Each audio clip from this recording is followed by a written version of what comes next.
믿음으로 의롭게 된 부분까지만 살펴보도록 하겠습니다. 1절에 보시면요. 이 일들 뒤에 주의 말씀이 환상 속에서 아브라함에게 임하여 이르시되 아브라함아 두려워하지 말라. 나는 내 방패요 내가 받을 지극히 큰 보상이니라 하시니.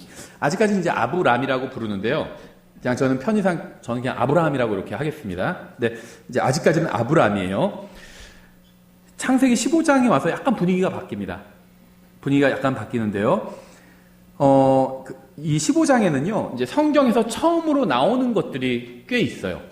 그러니까 이제 이전에도 있었겠지만 어떤 것들은 15장에서 비로소 이제 성경에선 처음으로 언급되는 것들이 있는데요.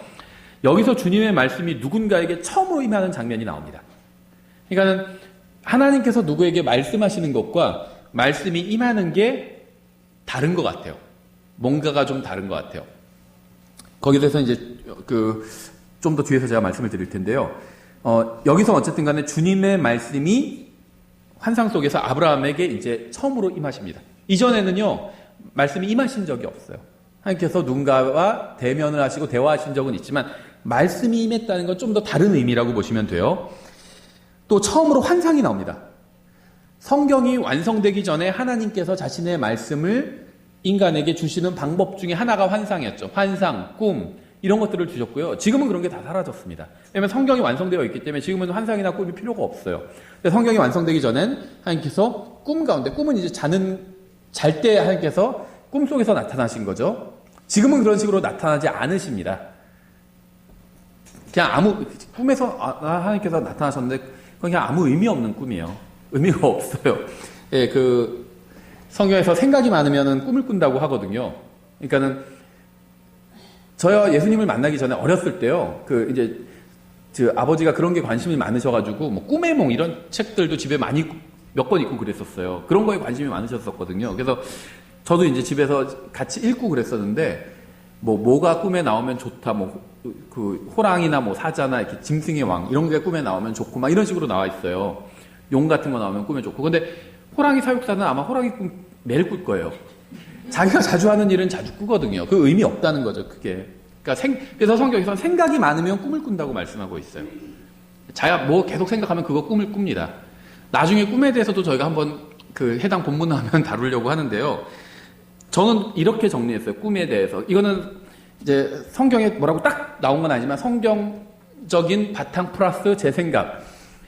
보통 꿈은 반대다 이런 말 하잖아요. 근데 꼭 반대는 아닌 것 같아요. 그냥 자기의 현실적인 문제를 자기 무의식 속에서 해결하려는 방법이 아닐까 싶어요.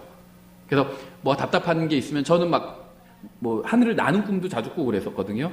그러니까는 그게 논리적인 해결 방식은 아닌데 내 무의식 속에서 뭔가를 그런 식으로 해결하고 싶은 그런 방법을 찾아낸 게 아닌가, 꿈에서. 근데 그게 현실적으로는 또 의미가 전혀 없죠. 무의식적으로 찾아낸 그런 게 아니라 이렇게 생각을 합니다. 나중에 꿈에 대해서 저희가 잠언이나 다룰 때 한번 더 얘기를 해보는 걸로 하고요. 하나님께서 꿈은 이제 잘 때고요. 환상은 잘 때가 아니죠.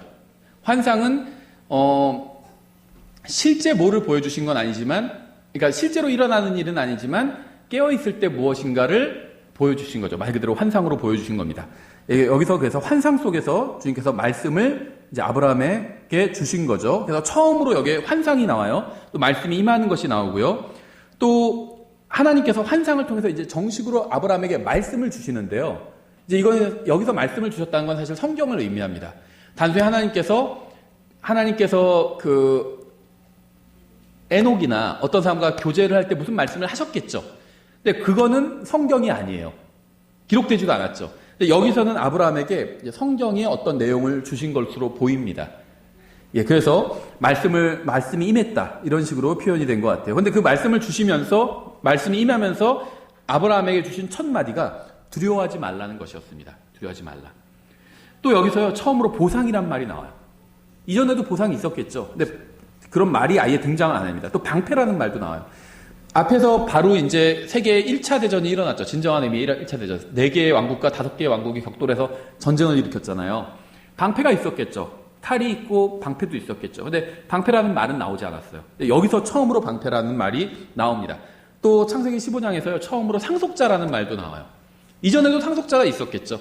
이런 말이 여기서 처음으로 등장을 한다는 겁니다. 또 6절에서는요, 이 15장이 이제 의미가 굉장히 있는 게 6절이 굉장히 중요한 구절이에요. 여기서 주님을 믿었다는 말이 처음으로 나옵니다. 아브라함이 주를 믿으니 그분께서 그것을 그에게 의로 여기시고 이렇게 하고 있죠. 주님을 믿었다는 말이 여기서 성경에선 처음으로 나와요. 굉장히 중요한데요. 이 창세기 1장부터 15장까지 수천 년의 인류 역사를 다루고 있죠. 한 2000년 정도의 역사를 다루고 있습니다. 창세기 1장부터, 그러니까 1장부터 14장까지가 인류 전체의 역사를 지금까지, 아담부터 지금까지를 본다면 한 6000년 되죠. 1장부터 14장까지가 한 2000년 정도 되죠. 하지만 어디에서도요, 누군가 주님을 믿었다는 기록은 없어요. 이 주님을 믿는다라는 건요, 단순히 주님께서 하신 말씀이나 명령을 믿은 것이 아니라 주님을 완전히 신뢰하는 겁니다. 에녹이 주님의 말씀을 믿었죠. 하나님 앞에 나아갈 때는 반드시 무지한 짐승의 피를 가지고 나아가야 된다. 그게 하나님께서 아담과 이브에게 주신 말씀이었고, 또 가인과 아벨에게도 주신 말씀이었습니다. 아벨은 그 말씀을 믿었어요. 그렇죠? 그러니까 주님의 말씀을 믿은 사람은 있었습니다. 그런데 여기서 처음으로요, 주님을 완전히 신뢰한 사람이 나와요. 물론 에녹도 주님을 신뢰했겠죠. 그런데 이제 성경에 그런 말은 기록되어 있지는 않다는 겁니다. 이 주님을 신뢰했다는 말이 여기서 처음으로 이제 기록이 된 겁니다. 그래서 이제 주님을 믿었다고 하는데 이제 believed in이에요. 그렇죠? 완전히 그 사람을 완전히 신뢰한 겁니다. 단순히 그 사람이 하나님이 하시는 말씀 한 마디 두 마디 이런 걸 믿은 게 아니라, 저분이 하신 말 중에 이거는 맞고 요거는 맞고 요거는 좀 틀리고, 이렇게 믿을 수도 있죠. 누가 한 말 중에 내가 알아보니까 그 사람이 한 말 이건 맞고 저건 A, B는 맞는데 C는 틀리네? 이렇게 분석할 수도 있어요. 근데 그런 차원이 아니라 완전히 하나님을 신뢰한 겁니다. 그래서 believed in 이렇게 되어 있죠, 영어로는. 단순히 주님의 말씀을 믿은 것이 아니라 주님 자체를 믿음으로 이제 신뢰했다는 말이 여기서 처음으로 나오는 겁니다. 1절에서요, 주님의 말씀이라는 표현이 있는데요. 영어로 이제 the word of the Lord 이렇게 되어 있는데요. word라고 할 때 W가 이제 소문자로 시작이 됩니다. 우리나라 말로는 구분이 안 돼요. 근데 영어에서는 이제 소문자, 대문자가 구분이 되죠. 그래서 소문자 W로 시작하는 이 word, 말씀은요, 하나님의 말씀인 성경을 의미해요. 성경. 하나님의 말씀, 기록된 말씀, 성경. 그러니까 이때는 아직 성경이 없을 때니까, 근데 기록된 성경이 없었지만 그래도 기록된 말씀이에요. 왜 그런지는 좀 뒤에 말씀을 드릴게요. 그래서 이 소문자로 W, word of the Lord, 아니면 word of God 이런 식으로 하면은 이거는 기록된 말씀인 성경을 의미하고요. 대문자로 W가 되어 있는 게 있습니다. 이것은 말씀이신 하나님이신 예수 그리스도를 의미합니다. 요한복음 1장에서는 W가 대문자로 되어 있을까요? 소문자로 되어 있을까요? 대문자로 되어 있어요. 거기서는 처음에 말씀이 계셨고 할 때 처음에 성경이 있었다, 이 의미가 아닙니다. 말씀이신 아들 하나님이 처음부터 계셨다는 거예요. 그래서 영어로는 다 대문자로 되어 있습니다. 그래서 킹제임 성경에서는 이 대문자, 소문자 구분을 해주고 있어요. 대문자는 말씀이신 예수 그리스도고, 소문자는 하나님의 말씀인 성경을 의미한다고 보시면 됩니다. 아브라함의 환상 중에 봤던 것은요, 주님의 말씀이었어요. 말씀이신 아들 하나님이 아니라 주님의 말씀을 환상 중에 본 겁니다. 그래서 이게 아마 저는 성경을 본 것으로 보여요. 이런 식의 해석을 아마 대부분의 신학자들은 아주 극히 혐오할 겁니다. 싫어할 겁니다. 근데 아브라함은 성경을 본 것으로 보여요. 왜냐면요, 이 성경에는요, 환상 중에 성경을 본 인물들이 꽤나 많이 나옵니다. 많이는 아니고 몇 명 나와요. 예를 들면 에스겔, 환상 중에 에스겔서 읽어보시면요, 환상 중에 하나님 말씀 봅니다. 두루마리 같은 거 보고요, 하나님 말씀을 봐요. 다니엘도 마찬가지예요. 환상 중에 말씀을 봅니다. 성경을 봐요. 근데 이게 어떻게 해서 가능하냐 하면, 하나님께서는 자신의 말씀을 영원히 하늘에 정착시켜 두셨습니다. 그래서 시편 119편 89절이죠. 오 주여, 주의 말씀은 영원히 하늘에 정착되어 사오며예요. 과거형이에요. 주님의 말씀이 과거에, 그러니까 미래에 정착될 거다. 이 시편 119편 이거 말하는 이 당시는 지금 다윗 시대니까 지금부터 한 3000년 전이죠. 그 이상 전이에요. 그렇죠? 그러면은 1000년이나 더 지나야, 다윗은 신약 성경으로부터 대략 1000년 전 사람이잖아요. 그럼 1000년 이상 지나야 신약 성경 계시록까지 완성이 되잖아요. 그럼 다윗이 만약에 나중에 성경이 먼저 다 기록되고 나서, 창세기부터 계시록까지 다 기록되고 나서 이제 그게 하나님의 말씀이 어떤 형체인지는 모르지만 하여튼 어떤 특수한 형태로 하늘에 딱 정착될 것이다, 이런 얘기를 했다면 다윗이 시편에서 주님의 말씀은 영원히 하늘에 정착될 것이며 이렇게 기록했겠죠. 미래형으로. 1000년이나 지난 후의 일이니까. 근데 아직 시편 지금 기록하고 있어요. 계시록 멀었어요. 1000년이나 더 지나야 계시록이 기록될 겁니다. 그런데 다윗은 이 시편 기자는요, 주의 말씀은 영원히 하늘에 정착되어 싸우며 과거형으로 얘기하고 있다는 겁니다. 그러니까 하나님의 말씀이 원래 뭔가가 있었다는 거예요. 그리고 그 말씀에서 뭔가를 주셨다는 겁니다. 그래서 주님께서 하늘에 정착되어 있는 자신의 말씀을 사람들에게 전해주시는 것으로 보입니다. 그래서 이건 단순히 어떤 문자를 이야기하는 것이 아니에요. 문자 이상의 무엇을 이야기하는 겁니다. 문자라는 건요, 하나님의 말씀을 담는 그릇입니다. 영어는 영어라는 그릇이고요, 한국말이라는 그릇이고요, 원어는 원어라는 그리스어라는 그릇이에요. 그 그릇 안에 하나님의 말씀이 담겨 있는 겁니다.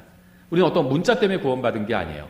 그 문자 안에 담겨 있는 말씀 때문에 구원받은 겁니다. 그래서 원어로 처음에 하나님께서 말씀을 주셨죠. 근데 그것을 영어로 옮겨주셨어요. 이걸 번역이라고 하죠. 그 말씀이 그대로 옮겨졌으면은 하나님의 말씀이 그대로 옮겨진 겁니다. 영어로 되어 있는 하나님의 말씀을 한국말로 옮겨주셨어요. 그럼 영어라는 그릇에 있던 걸 한국말이라는 그릇에 그 말씀이 담겨 있던 걸 그대로 옮겨주신 겁니다. 그래서 영어로 구원받나 한국말로 구원받나 그리스어 성경 읽다 구원받나 다 구원은 똑같은 구원이에요. 그릇이 달라도 나는 네모난 그릇 있고 동그란 그릇 있고 집에 여러 가지 그릇이 있잖아요. 네모난 그릇에 담겨있는, 예를 들면 아이들 자매가 팬케이크 해줄 때가 있는데요. 그럼 그릇이 다른 걸 줄 때가 있어요. 그거 갖고 또 싸울 때도 있거든요. 나도 저 그릇으로 먹을래 막 하면서. 똑같아요. 그렇죠? 네모난 그릇에 담긴 팬케이크나 동그란 그릇에 접시에 담긴 팬케이크나 똑같은 팬케이크입니다. 그렇죠? 영어에 담긴 말씀이나 한국말에 담긴 말씀이나 원어에 담긴 말씀이나 똑같았다는 거예요. 원어 성경으로 보면 더 특별하고 막 더 깊고 팬케이크, 그렇죠? 그릇이 흰색으로 된 접시도 있고요. 무슨 곰돌이 푹 그려져 있는 그릇도 있거든요. 막 금으로 된 그릇이 있다 쳐도 금으로 된 그릇에 팬케이크를 먹으면 더 깊은 맛이 느껴지고 그런 건 아니잖아요. 똑같잖아요. 마찬가지라는 겁니다. 원어로 구원받은 사람도 더 특별한 구원을 받은 게 아니라 똑같은 구원 받은 거예요. 한국말로 구원받은 사람도 똑같은 구원 받은 겁니다.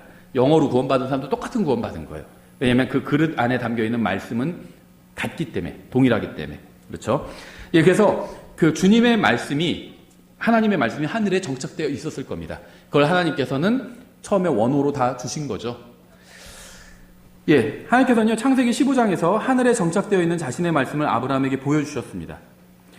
자신의 말씀을 환상이라는 하나의 이제 계시의 방법을 통해서 보여주신 거예요. 계시라는 건요, 우리나라 영어로는 이제 원어에서 나왔는데요. 영어 계시라는 말 자체가 이게 커튼을 걷는다는 의미입니다. 그래서 하나님의 말씀이 있고요. 하나님께서 커튼으로 딱 받아두셨었어요. 이걸 싹 열어서 좀 보여주신 겁니다. 아브라함에게 필요한 만큼 보여주신 거예요. 다윗에게도 조금 열어서 보여주셨죠. 보여주시면서 뭐라고 하셨죠?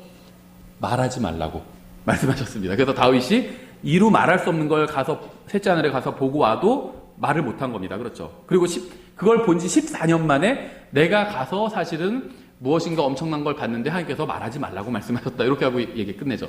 요한에게도 그걸 싹 보여주시고 기록하라고 말씀하셨어요. 말하라고, 기록하라고, 사람들에게 알리라고 이렇게 말씀하신 거죠. 그래서 계시라는 건 커튼을 젖혀서 보여주는 게 계시인데요. 환상이라는 하나의 계시의 방법이었던 겁니다. 이 환상이라는 방법으로 하나님께서 커튼을 약간 젖혀서 아브라함에게 필요한 말씀을 딱 보여주신 거예요. 그렇죠? 히브리서 11장 1절 이렇게 말씀하고 있죠. 이제 믿음은 바라는 것들의 실체요 보이지 않는 것들의 증거니. 또 로마서 10장 17절 그런즉 이와 같이 믿음은 들음에 의해 오며 들음은 하나님의 말씀에 의해 오느니라. 이렇게 되어 있습니다. 그래서 하나님께서는요, 아브라함에게 성경 기록 중에 특정한 진리를 보여주신 겁니다. 2절부터 6절까지 읽고 이제 여기에 나오는 이야기를 좀 설명을 하겠습니다. 2절부터 창세기 15장 2절.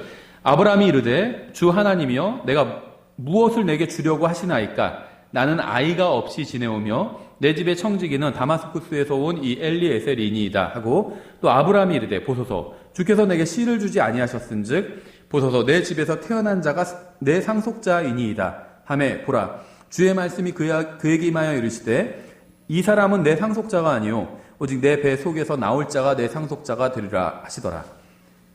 아직 아이도 없어요. 그렇죠? 뱃속에 있습니다. 뱃속에.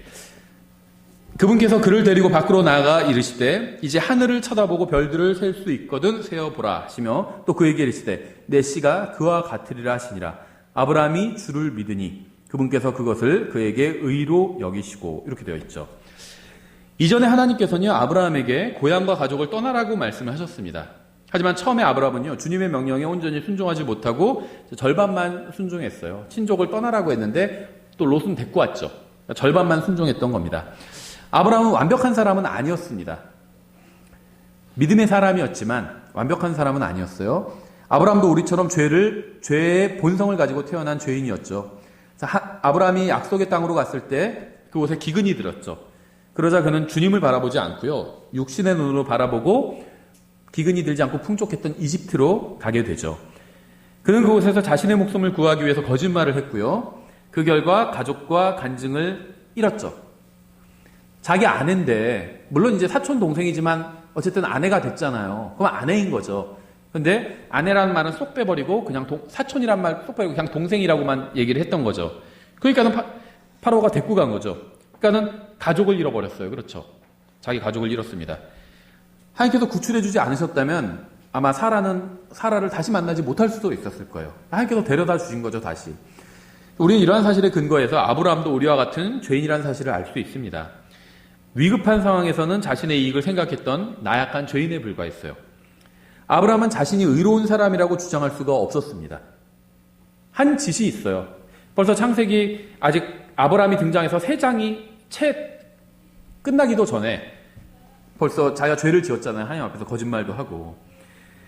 항상 하나님 앞에서 의롭게 살던 사람이 아니었다는 거죠. 믿음으로 살았던 때도 있었지만 또 정말 믿음이 아닌 육신을 따라 살았던 때가 있었습니다. 아브라함은 의롭게 생각하지 않았고 의롭게 행하지 않았고 의롭게 말하지도 않았습니다. 그런 아브라함에게 하나님께서는 이제 약속을 주시고 있죠. 가나안 땅을 아브라함과 그의 자손들에게 주겠다고 약속하셨죠. 하지만 아브라함에게는요, 아이가 없었어요. 아브라함과 그의 자손에게 주시겠다고 했는데 아이가 없었죠. 그래서 그는 자신의 종이 재산을 상속하면 될 거라고 생각했습니다. 그러니까 지극히 인간적이고 평범한 생각을 한 거죠. 나한테 주신다고 했는데 나는 자식이 없어요. 그러니까 내가 가장 아끼는 종에게 줘서 상속하게 해야겠다. 인간적인 방법을 생각한 겁니다. 그는 하나님의 약속을 자신의 방식으로 이루려 했던 거예요. 대부분의 평범한 기독교인들처럼 주님의 일을 인간적인 방법으로 이루려고 했던 겁니다. 많은 사람들이 이렇게 하고 있어요. 하나님의 어떤 말씀을 이루어야 되는데 인간적인 방법으로 이루려고 한다는 거죠. 그런 아브라함에게 하나님께서는요, 인간이 만든 빛이 아닌 하늘의 별들을 보여주셨어요. 왜 별들을 보여주셨을까요? 여러 가지 의미가 있죠. 일단 하늘의 별들은 영적인 자손들을 의미합니다. 바다의 모래들은 이제 아브라함의 육신적인 유대인들을 의미합니다. 그래서 아브라함의 자손이 그렇게 많을 것. 우리도 아브라함의 영적인 자손들이죠. 어떤 의미에서. 아브라함과 같은 믿음을 가지고 있는 영적인 자손들이죠. 근데 이제 그런 의미 외에 하늘의 별들을 보여주신 이유가 있겠죠. 이건요, 인간이 만든 게 아니에요.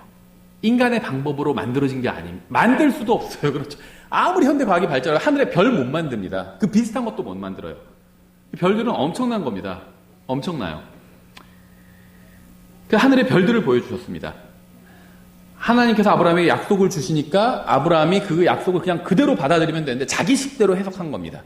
그래서 하나님께서 나에게 이 큰 땅을 주시고 내 자손에게도 주신다고 했는데 난 자손이 없지. 그러면은 이렇게 해서 내가 그냥 엘리에셀을 내 자손이라고 해야겠다. 이렇게 만들어야겠다. 자기 방법대로 해버린 거예요. 그러니까 하나님께서는 그게 아니라는 걸 지금 말씀하고 계신 겁니다. 별들을 보여주신 거예요. 그렇죠. 하나님의 방법이 있다는 겁니다. 인간의 방법이 아니라. 인간의 방법이 아니라 하나님의 방법이 약속을 성취하실 것을 보여주신 겁니다. 아직 아이가 단 하나도 없는 아브라함에게 주님께서는요, 하늘에 있는 무수한 별들을 보여주시면서 그의 자손이 그와 같을 것이라고 말씀하시자 아브라함은 비로소 주님을 신뢰하게 된 겁니다. 그냥 하나님 말씀을 있는 그대로 믿으면 되는 거구나. 내 방식대로 내가 해서 이렇게 약속을 해주셨는데 이걸 내가 어떻게 이루지? 그러면 내가 이런 식으로 해야겠다. 그렇게 할 필요가 없는 거구나 라는 걸 깨달은 거예요. 그래서 그냥 하나님 자체를 믿은 겁니다. 하나님께서 말씀하셨으면 말씀하신 그대로, 그것도 말씀하신 분도 하나님이고 이루실 분도 하나님이구나. 별들을 보고 깨달은 거예요. 이건 자기가 뭘 어떻게 할 흉내조차 낼 수 없는 거예요. 내가 이렇게 해보겠습니다 라고 말조차 할 수 없는 겁니다. 하늘의 별들은 너무 광대하니까. 그러니까 자기의 인간의 어떤 모든 걸 포기하고 이제는 정말 하나님을 신뢰하기 시작한 겁니다. 모든 것을 이루실 분은 바로 하나님이라는 사실을 알고 주님의 인격을 신뢰하게 된 거예요. 우리가 그럴 때가 있잖아요. 누가 만나서 교제를 갖는데 그게 뭐 남자든 여자든 그 사람의 인격이 신뢰가 갈 때가 있어요. 신뢰하게 되는 그런 순간이 있어요. 아브라함이 그 경험을 한 겁니다. 이게 있어야 돼요. 그래야지 영적으로 성장해 나갈 수가 있습니다. 그래야지 진정한 평안이 있을 수 있어요. 주님의 인격을 신뢰해야. 우리가 왜 평안이 없는 줄 아세요? 주님의 인격을 신뢰하지 못하는 거예요. 하나님께서 모든 걸 주관하고 계시잖아요. 근데 내 주변에 일어나는 일들이 다 내가 좋아하는 일들이 아니잖아요. 싫어하는 일들도 일어나요. 주님의 인격을 신뢰하면요, 그 가운데서 평안이 있을 수 있습니다. 나한테 일어난 모든 일들은요, 다 하나님께서 허락하신 일들이에요. 내가 하나님의 인격을 신뢰하고 있어요. 그렇다면 두려울 것이 아무것도 없다는 거죠. 나는 하나님을 믿고 하나님의 자녀가 되었고요. 하나님은 나의 아버지가 되었습니다. 나한테 결코 해가 되는 일을 하나님께서 허락해 주신 게 아니에요. 그러니까 하나님의 인격을, 아버지의 인격을 신뢰한다면 절망하지 않겠죠. 그래서 여기서 이제 주님의 정말 인격을 달리 표현이 없어서 그냥 인격이라고 표현하는데요. 왜냐하면 우리나라 말로 하면 인격, 하나님은 사람이 아닌데 왜 인격이라고 하지? 이렇게 생각하시는 분도 있는데요. 그런 의도는 아니고요. 그냥 영어로 personality. 이거는 사람에게만 쓰는 말은 아니거든요. 그래서 주님의 그 성품, 말하자면 그걸 이제 신뢰하기 시작한 겁니다. 모든 것을 이루실 분이 바로 하나님이라는 사실을 알고 이제 주님의 성품, 인격을 신뢰하게 된 거예요. 주님께서 자신에게 주신 약속은 인간이 성취할 수 있는 게 아니고 그런 차원이 아니고 오직 하나님만이 이루실 수 있다는 사실을 이제 알게 된 겁니다. 그래서 주님의 말씀에 아무런 대꾸도 하지 않았어요. 말이 없어요. 그렇죠? 딱 거기서 깊이 깨달은 거예요. 주님께서 별들을 봐라 하면서 하시자 거기서 딱 깨달은 겁니다. 그래서 주님의 말씀에 대꾸도 하지 않고 복창도 안 했어요. 따라하지도 않았고. 그렇죠? 주님께서 말씀하시는 순간 마음속으로 주님을 믿었습니다. 그리고 그게 주님께 전해졌어요. 그러자 하나님, 아브라함의 마음을 보신 주님께서는 그를 의롭다고 하셨습니다. 이거 여담인데요. 이제 복음을 뭐 열심히 전하시는 분들이 있어요. 대단히 좋은 일인데요. 이제, 근데 좀 어떤 걸 너무 공식처럼 만들어서 전하시는 분들이 있어요. 창조주 하나님의 존재부터 얘기하고, 전 반대하지는 않습니다. 하나님의 존재 부인하는 사람한테 그것부터 얘기해야 되죠. 그러면 당신 하나님 앞에서 죄인이고요. 그 다음에는 죄인이라는 거 인정하면 그 다음에는 예수님의 십자가 대속을 믿어야만 구원받을 수 있고요. 그래서 이것도 인정하면은 그 다음에 이제 다 이렇게 믿으셨으면 그 다음에는 이제 영적 기도를 해야 됩니다. 그래서 이렇게 나갑니다. 저는 뭐 영적 기도를 딱히 반대하지는 않아요. 그런데 그렇다고 해서 그게 꼭 있어야 된다고 생각하지도 않습니다. 없어도 돼요. 아브라함이 여기서 무슨 뭐 기도했나요? 마음으로 하나님을 믿었어요. 그랬더니 주님께서 그를 마음을 보시잖아요. 주님께서 의롭다고 하셨습니다. 이거 같아요. 복음 설교를 하죠. 뭐 전도 집회 같은 데서 끝나면은 이제 다 눈 감고 고개 숙이라고 합니다. 그다음에 예수님 믿고 싶은 사람 앞으로 나오라고, 손 들으라고 그래요. 뭐 딱 누구 손 들죠. 그럼 뭐 아니면은 손 들고 앞으로 나오라고 그럽니다. 그럼 그 사람이 나오죠. 그럼 이제 나오면은 다시 복음 간단히 요약해서 설명해주고 그 다음에는 영적기도 따라하고 합니다. 자, 따라하세요. 하나님, 저는 제가 죄인이란 걸 알고 있습니다. 저는 제가 죄인이란 걸 알고 있습니다. 지금 이 순간 예수님을 저의 구원자로 받아들입니다. 지금 이 순간, 그럼 그 말을 따라요. 예수님의 이름으로 기도했습니다. 하면 딱 따라해요. 근데 그렇게 딱 따라하고 나면, 이제 구원 받으셨습니다. 뭐 이렇게 얘기해 주기도 합니다. 뭐 그런 것 자체가 다 나쁘다 이렇게 얘기하는 건 아닌데요. 성경적인 건 아니에요. 그러니까 나쁘다와 비성경적이다 이게 같은 말은 아닙니다. 괜찮은 걸 수도 있어요. 어떤 방법으로는. 근데 그게 꼭 성경에 나온 건 아니라는 겁니다. 성경엔 그런 게 없어요. 마음으로 믿어서 의에 이릅니다. 예수님 지금 구원받고 싶은 분 나오세요 했을 때, 손 들고 나오세요 했을 때 손 드는 순간 이미 구원은 받았어요. 사실은. 믿었거든요. 그 순간에. 영적 기도하는 순간 구원받은 것은 아니라는 거죠. 근데 이제 그걸 더 확실하게 하기 위해서 이제 하는 거겠죠. 그런 것 자체를 제가 나쁘다는 건 아닙니다. 그냥 하는 가지 방법으로 하는 건데, 문제는 뭐냐면 그렇게 안 하면 구원받은 게 아니다. 이러면 안 된다는 거죠. 저 사람은 우리 집회에서 믿었다고 하는데 제가 보니까 저 사람 손 들고 앞에 안 나갔는데요. 그건 별개라는 거예요. 손 들고 앞에 나가면 더 확실히 하면 좋겠죠. 근데 그렇게 안 해도 상관없다는 겁니다. 어떤 공식이 꼭 있는 게 아니에요. 영적 기도까지 해야 구원받은 거고 이렇게 가르치시는 분들도 있는데요. 그거는 전혀 관련이 없는 이야기라는 겁니다. 사람은 마음으로 믿어서 의에 이릅니다. 아브라함은 하나님을 마음으로 믿었어요. 그래서 하나님께서는 그의 마음을 보고 의롭다고 하신 겁니다. 그는 주님 앞에서 의로워지기 위해서요. 갈대아로 돌아가서 이전에 잘못했던 것을 바로잡을 필요가 없었습니다. 의인이 되기 위해서 이집트로 돌아가서 잘못했던 걸 바로잡을 필요가 없었어요. 다시 막 팔아가지고 내가 그때는 사실은 너가 너무 무서워서 내가 그때 잘못되었고 그거를 내가 지금 사과하고 뭐 이렇게 할 필요가 없었다는 겁니다. 의로워지기 위해서 아브라함이 한 일은요, 그저 마음으로 주님을 믿는 것이었어요. 신뢰하는 겁니다. 주님의 손을 딱 잡은 거예요. 마음으로. 그가 주님을 신뢰한 순간 그의 행위나 생각이나 업적이나 계획은 아무 일도 하지 않았습니다. 아무것도 한 게 없어요. 하나님 앞에서 아브라함을 의롭게 만든 것은요, 주님을 신뢰한 믿음이었습니다. 그렇죠. 이제 관련된 구절을 좀 보면요, 그 로마서가 있죠. 로마서 4장 1절부터 2절이 바로 이제 이 아브라함의 이야기를 하고 있어요. 그러면 육체에 관한 한 우리 조상인 아브라함이 무엇을 발견했다고 우리가 말하리요? 만일 아브라함이 행위로 의롭게 되었으면 그 일에 대하여 자랑할 것이 그에게 있으려니와 하나님 앞에서는 없느니라. 여기서 의롭게 되었다는 것은 이제 법적인 선언을 의미합니다. 아브라함은 어떻게 의롭게 되었을까요? 행위가 아닌 믿음으로 의롭게 되었습니다. 저희가 성경 공부할 때 한번 제가 이 주제를 다룬 적이 있죠. 저희가 한 2번 정도 다룬 것 같아요. 구약 성도의 구원에 대해서. 여기서 장하게 이야기하지는 않겠습니다. 그냥 결론적으로 말씀드리면요. 신약의 사람들이, 신약 시대의 사람들이 구원받는 방법은 명백하게 나와 있죠. 하나님 앞에서 자신이 죄인이란 걸 시인하고, 이게 하나님께 대한 회개죠. 그 다음에 예수 그리스도에 대한 믿음. 예수님께서 십자가 위에서 피를 흘리고 죽으신 게 내 죄값을 다 갚기 위해서 그렇게 하셨다. 이렇게 믿으면 구원받게 됩니다. 그렇죠.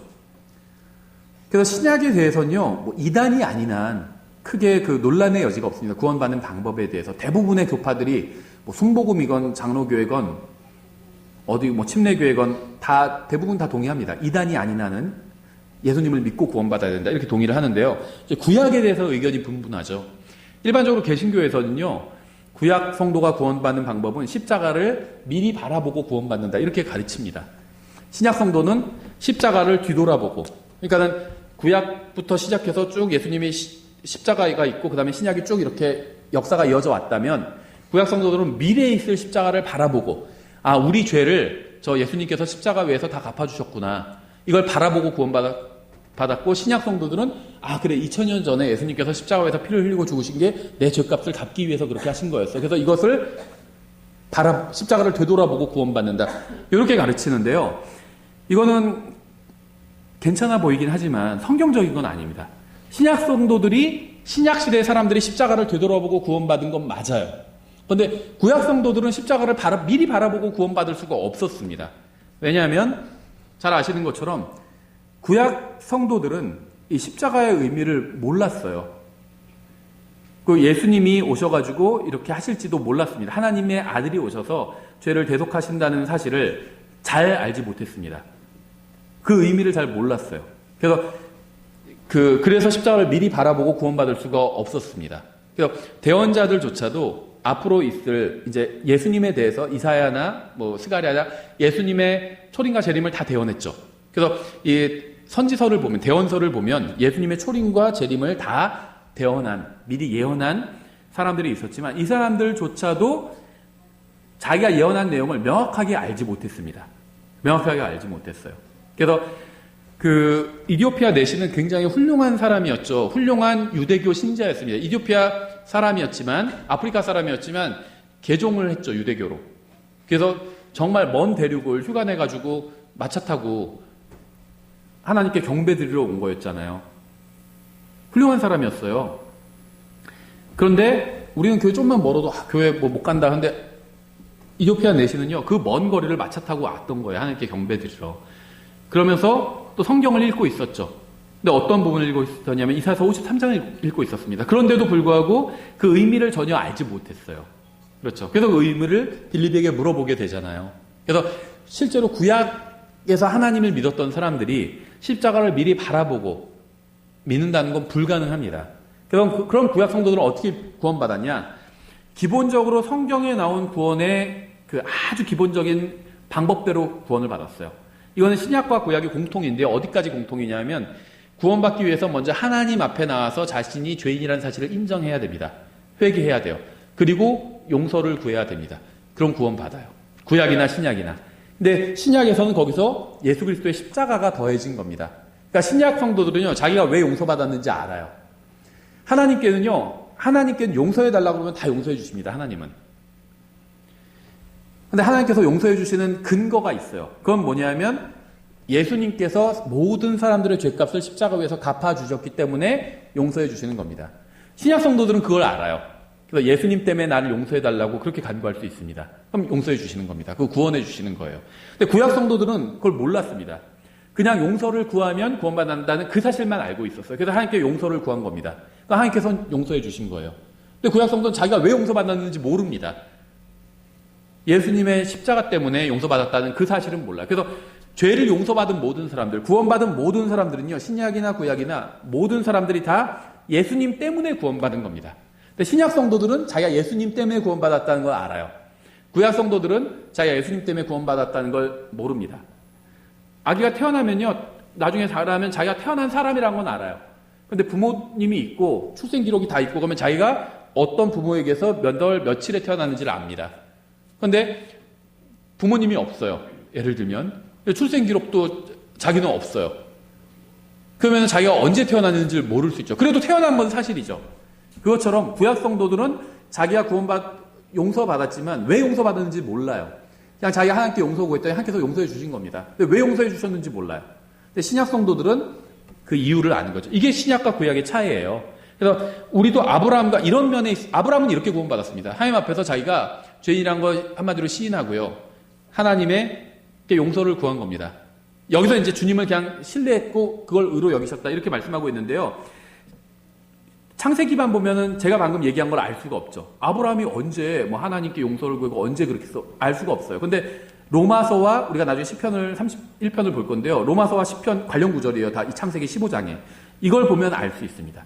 그래서 우리가 어떤 교리를 세울 때 성경에서 한 군데만 하나만 보고 교리를 세우는 것이 아니라 그것과 짝을 이루는 관련 구절들이 있어요. 그걸 찾아서 종합적으로 보고 교리를 정립해야 정확한 교리를 세울 수 있죠.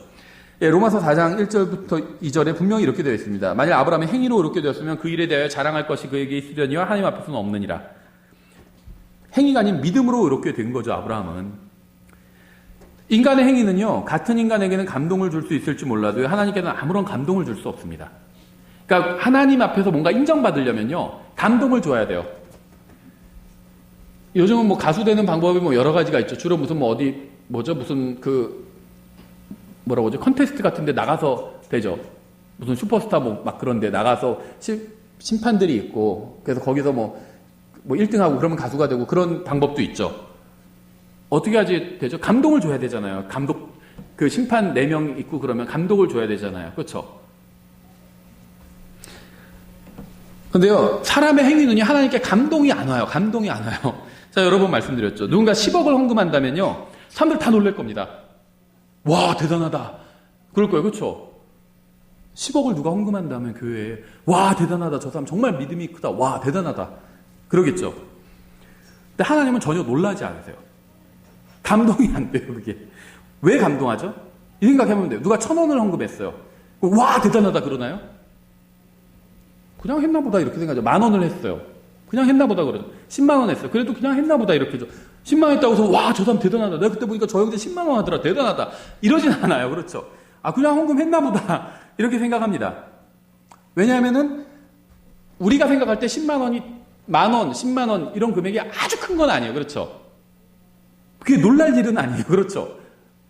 10만 원 줄게 너 와서 이렇게 일해. 그러면 누가 와, 막 그러진 않잖아요. 근데 10억이라고 하면 이건 커요. 그렇죠? 이번 달에 이렇게 와서 일하면 10억을 줄게. 그러면 뭐든지 다 합니다. 그렇죠? 아주 큰 금액이에요. 그러니까 사람한테 그게 감동이 돼요. 안 될 것 같아요? 로또 당첨된 보세요. 막 감동이 와요. 심장이 두근두근 뛰고 막 감동이 됩니다. 그러니까 이 10억, 100억 이런 금액이요, 인간에게 감동을 줘요. 감동을 줍니다. 그렇죠? 결혼하려고 마음에 드는 여자한테 10,000원짜리 반지 선물해 주세요. 감동이 안 돼요. 10억짜리 무슨 반지 선물해 주세요. 감동이 돼요, 막. 그렇죠? 눈물이 막 쏟아지고 감동이 옵니다. 그래서 사람한테는 감동이 오는데 하나님께 감동이 안 와요. 왜냐하면 별거 아니에요, 하나님한테는.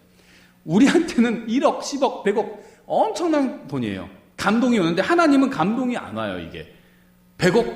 그래서 하나님은 그런 입장이라는 것. 아무것도 아니에요, 하나님께 그게. 누군가 지난 10년 동안 수천 명의 사람들에게 예를 들면 계속 음식을 제공해 줬다. 저분이 지난 10년 동안 자기 사재를 털어서 수천 명의 사람들에게 계속 식사를 제공해줬다. 그러면, 와, 저분 대단하다. 와, 대단히 의로운 사람이다. 사람들끼리는 그렇게 얘기했죠. 하나님께는요, 그게 감동이 안 돼요. 하나님 6천년간 수백억 명의 사람들이 다 먹여주셨습니다. 인간이 아무리 놀라운 일을 한다 해도요, 하나님께서는 전혀 놀라지 않으십니다. 하나님께서는 놀랄 만한 일이 없어요. 제가 저희 아이들에게 최고의 아버지가 된다면 저희 아들은 감동할 것이고요. 저희 아이들 감동시키는 거 그렇게 어렵지 않아요. 선물 사주면 감동합니다. 아직 어리기 때문에 잘 모르기 때문에요. 단가가 그렇게 비싸지 않아도 돼요. 감동해요, 막. 며칠 전에도 제가 너 아빠가 선물 사놨어. 그러니까 그게 궁금해가지고 막 전화가 계속 와요. 교회에서 일하는데. 아빠, 근데 그 선물이 뭐예요? 전화가 계속 와요.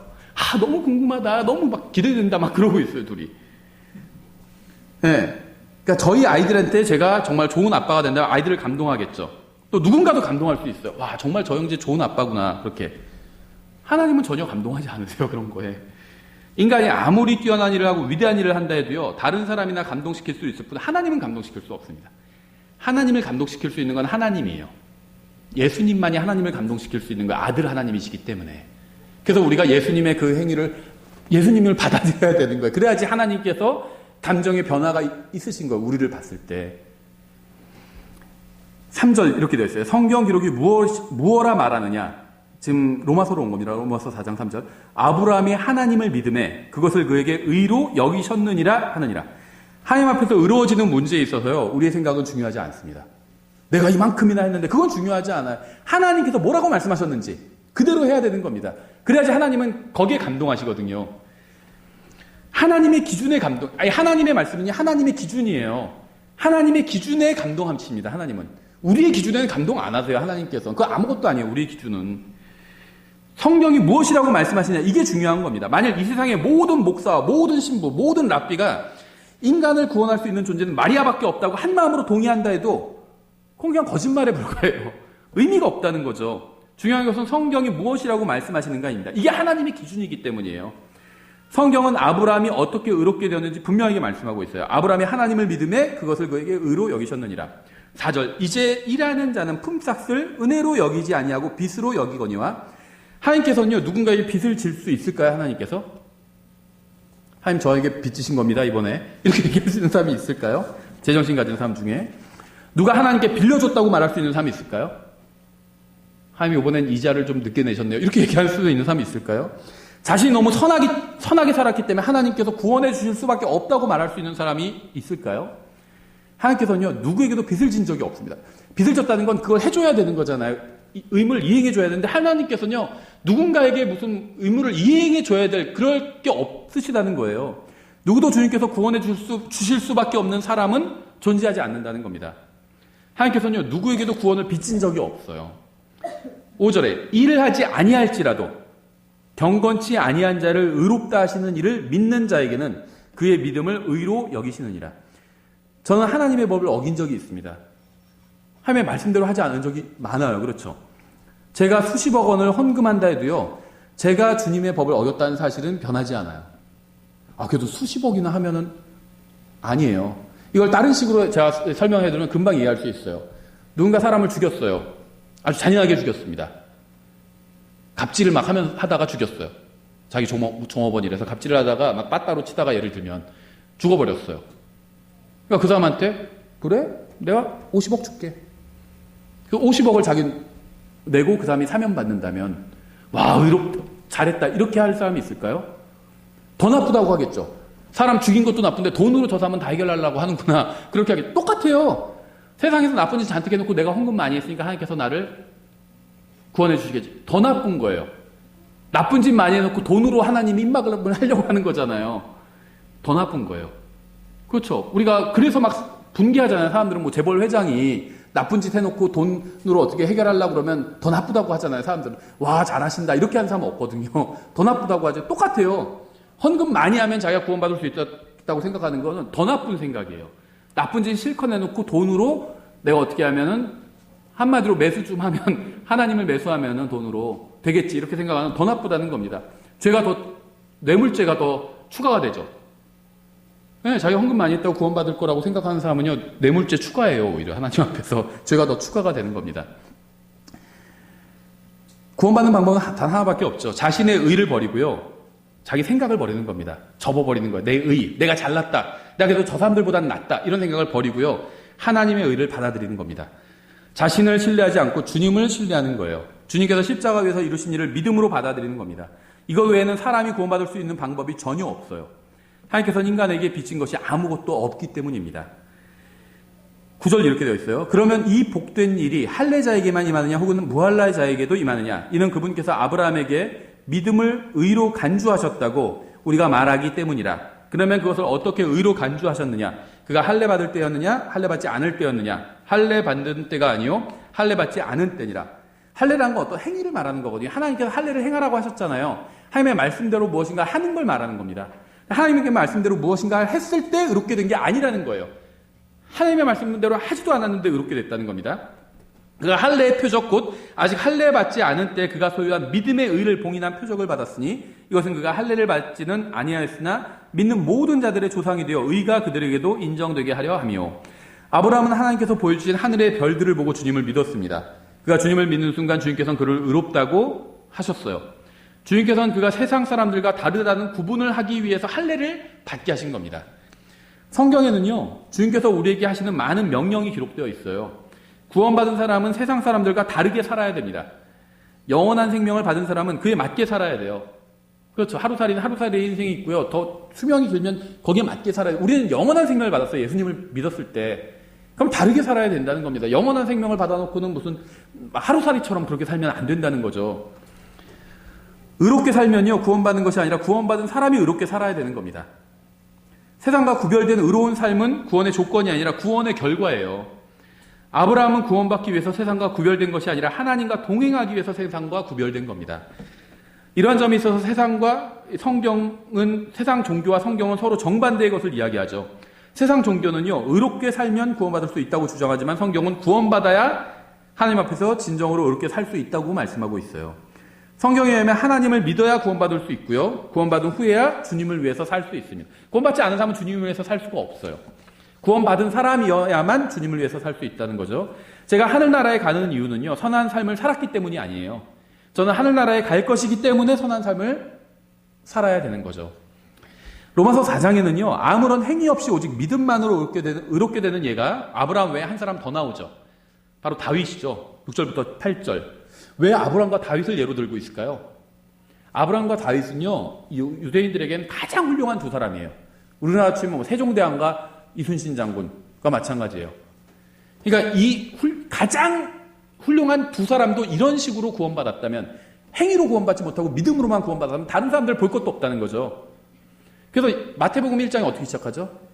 예수님에 대해서, 왕으로 오신 예수님을 설명해야 되는데 가장 위대한 두 사람과 관련이 있다고 설명하고 있죠. 아브라함, 가장 위대한 아브라함과 다윗. 아브라함은 이스라엘 민족의 시조고요, 다윗은 가장 위대한 왕이잖아요. 그러니까 아브라함의 자손이고 다윗의 아들로서 바로 예수님이 오신 거다. 예수님을 그렇게 설명하고 있는 거죠. 가장 위대한 두 사람과 연결을 지어서. 로마서에서도 마찬가지예요. 가장 위대한 두 사람을 예로 들면서 이 사람들도 행위로는 구원받을 수가 없었다. 믿음으로만 구원받을 수 있었다. 그럼 나머지 한마디로 잔챙이들은, 우리 같은 구약시대에 다른 사람들은 볼 것도 없다는 거죠. 이것은 또한 다윗이 행위가 없어도 하나님께서 의를 인정하시는 사람의 복된 일을 묘사하여 이르되 자기 불법들을 용서받고 자기 죄들이 가려진 자들은 복이 있으며 주께서 죄를 인정하지 아니하실 사람은 복이 있도다 함과 같으니라. 아브라함과 다윗은요, 똑같이 구원받았어요. 똑같은 방법으로. 자, 근데 창세기 15장만 보면 아브라함이 정말 하나님 앞에서 회개하고 믿었는지 그거는 모르죠. 안 나오죠. 근데 로마서와 시편을 보면 알 수 있어요. 자기 불법들을 용서받고 자기 죄들이 가려진 자들, 용서를 구한 거예요. 근데 하나님께서 용서해 주신 겁니다. 다윗도 그렇게 구원받았고요, 아브라함도 그렇게 구원받은 거예요. 구약과 신약 어느 시대를 사는 사람이건 상관없이요, 아무런 행위가 없어도 오직 믿음만으로 구원받을 수 있습니다. 어느 시대 누구라도 아무 행위가 없어도 의롭게 될 수 있어요. 누구든지 주님 앞에 나와서 용서를 구한다면요, 구원받을 수 있습니다. 성경에서는요, 응답받지 못한 기도들도 꽤 많이 나와요. 우리가 오전 설교에서 본 것처럼 사도 바울, 정말 사도 바울은 훌륭한 사람이었잖아요. 예수님을 위해서 가장 희생적인 삶을 살았던 사람이었잖아요. 근데 그런 사도 바울이 자기 병 좀 낫게 해달라고 3번이나 간구했어요. 저 같으면 들어줬을 것 같아요. 근데 하나님 안 들어주셨죠. 사도 바울의 기도도 응답받지 못했습니다. 그런데요, 자기를 용서해달라는 그런 기도는 항상 응답받아요, 성경에서. 단 한 번도 거부된 적이 없어요. 용서해달라는 기도는 하나님께서 항상 100% 즉시 응답해 주십니다. 누구든지 주님 앞에 나와서 용서를 구한다면 구원받을 수 있어요. 왜냐하면 예수님께서 십자가에서 모든 죄값을 갚아주셨기 때문입니다. 내가 주님 앞에 용서를 구하고요. 특히 신약에서 예수님의 그 십자가 대속으로 해서 용서를 구한다면 예수님의 십자가 대속을 그게 더 존중하는 거죠. 그래서 하나님께서 용서해 주시는 거예요. 이제 시편 32편 1절 이렇게 되어 있습니다. 자기 범법을 용서받고 자기 죄가 가려진 자는 복이 있도다. 로마서 4장의 문맥이죠. 그리고 로마서 4장의 문맥은 창세기 15장의 문맥이잖아요. 창세기 15장의 문맥인 거예요. 신약시대뿐 아니라 구약시대도 아무것도 하지 않아도 자기 범법을 용서받고 죄가 가려진 사람들이 있습니다. 아까 제가 처음에 설명하다 말았는데 개신교에선 십자가를 바라보고 구약 성도들이 미래에 있을 십자가를 바라보고 구원받는다는데 그건 성경에 근거가 없어요. 그런 거는. 그래서 잘못된 거다 말씀드렸죠. 킹제임 성경을 믿는 분들 중에서는요, 신약시대는 논란의 여지가 없어요. 예수님의 믿고 구원받는 거다 이렇게 가르치는데 구약시대에는 믿음 플러스 행위로 구원받는다 이렇게 가르치는 분들이 있습니다. 근데 그건요, 성경적 근거가 약간 있어 보이지만 문맥을 잘못 이해한 거예요. 성경 전체적으로 본다면 비성경적인 주장입니다. 그런 주장을 하는 사람들 다 쓰레기 같은 사람이고 형편없는 사람이다 이런 얘기를 하는 건 아닙니다. 그런 주장을 하는 사람 중에 훌륭한 성경 교사들도 있어요. 근데 그거는 성경을 잘못 분별한 겁니다. 구약시대에도요, 이게 시편이잖아요, 지금.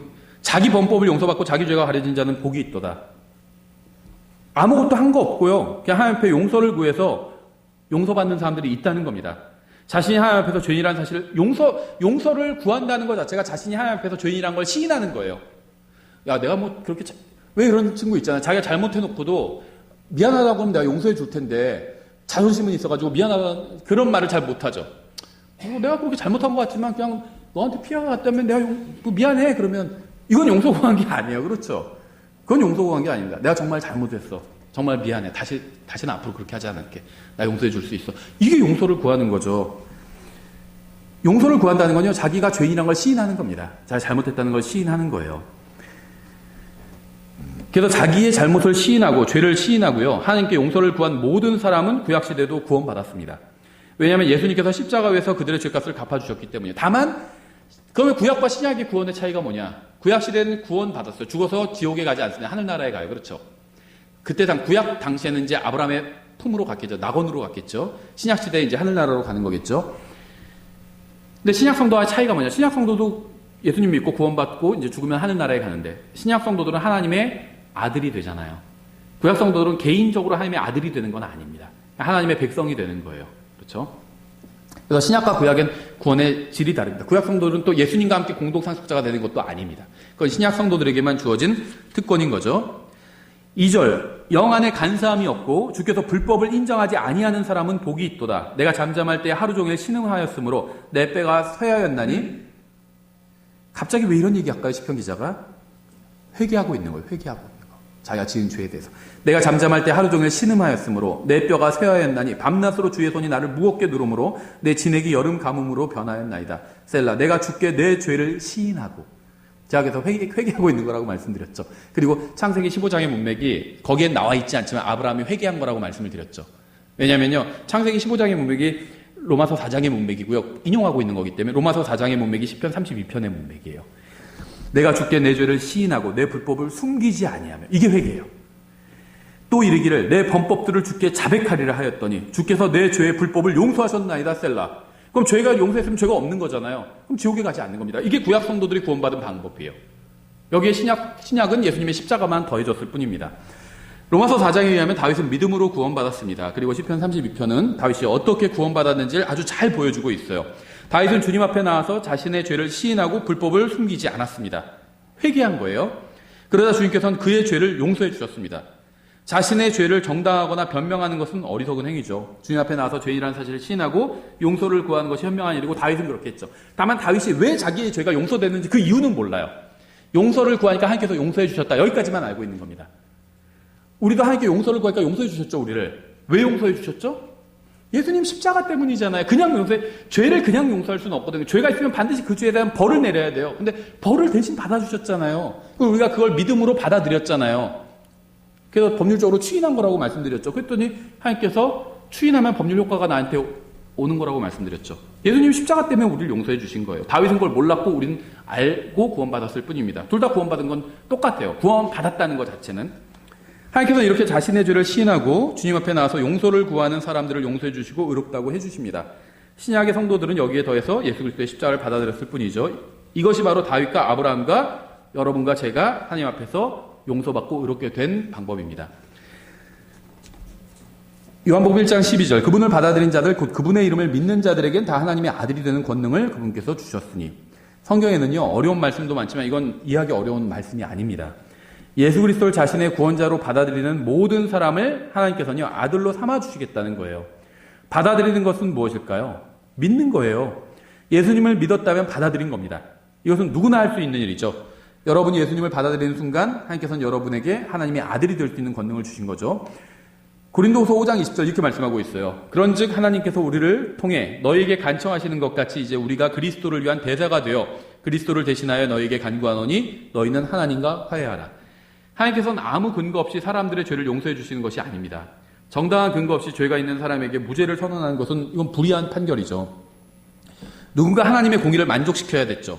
예수님은 십자가 위에서 한 손으로 하나님의 손을 잡으시고요. 하나님을 만족시켰고요. 한 손으로는 사람의 손을 잡으신 거예요. 사람을 만족시킨 겁니다.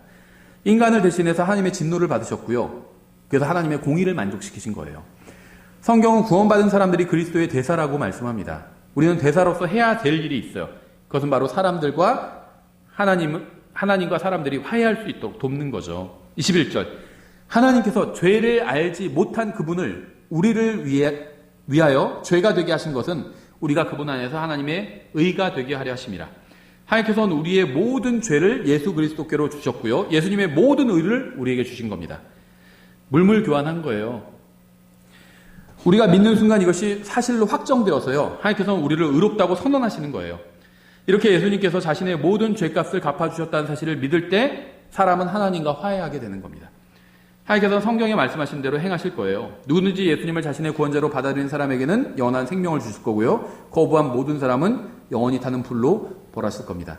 여기서 아브라함은 어떻게 구원받았냐? 하나님 앞에서 자신이 죄인한 걸 시인하고요. 하나님을 믿었습니다. 용서를 구한 거예요. 하나님께. 죄인이란 걸 시인했다는 건 용서를 구하는 겁니다. 그리고 하나님을 믿었어요. 그랬더니 구원받은 겁니다. 그래서 저희가 아브라함이 어떻게 의롭게 되었는지에 대해서 간략하게 살펴봤습니다. 기도하고 찬송하고 마치겠습니다. 기도하겠습니다. 하나님 아버지,